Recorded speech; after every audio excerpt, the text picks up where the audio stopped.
Why Chittibabu ఏ శరవరం రాతవరం మండలం అనకాపల్లి జిల్లా అండి. మేము 40 సంవత్సరాలు బట్టి వ్యవసాయమే ప్రధాన వృత్తిగా చేస్తున్నాం. ఈ 40 సంవత్సరాల్లో ఈ సంవత్సరం ఈ విత్తనం అన్ని రకాలుగా కూడా తెగులు తట్టుకోవడం కానీ కాపులో కానీ అన్ని రకాలుగా బాగుండి మంచి దిగుబడి వస్తుందని ఆశిస్తూ ఉన్నాం. ఎందుకంటే మేము ఎప్పుడు కూడా చూడలేదు ఈ దిగుబడి.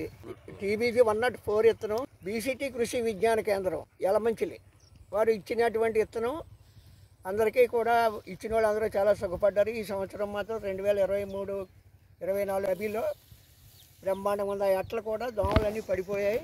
అందుచేత మన రైతుకి చాలా సాటిస్ఫాక్షన్గా నేను చూసి చెప్తున్నాను. నా పేరు అప్పారవండి, అరగొల్ల అప్పారవండి, కేసీఆర్ బోరండి, ఆదివారం మండలంలోని అనకాపల్లి జిల్లా. పంట బాగుందండి ఈ సంవత్సరం. ఇంతకుముందు మినుము చిన్న మినుము అండి, కాయలేదండి. 4-5 కాయలు ఉన్నాయండి చెట్టుకి. ఇప్పుడు బాగా ఉంది. చెట్టుకి ఒక 20 కాయలు 30 కాయలు కూడా ఉన్నాయండి. గింజలు ఉండగానే ఉందండి. తెగులు గట్ట ఏం లేదండి. అట్ల గట్ట వేసాం కదండి, మందు కొట్టేవండి, యాపనం కొట్టేవండి. ముందేమో అట్లా పెట్టామండి. ఎకరాకి 3 బత్తాల చొప్పున రావచ్చు అనుకుంటున్నామండి. చాలా బాగుందండి కాయ.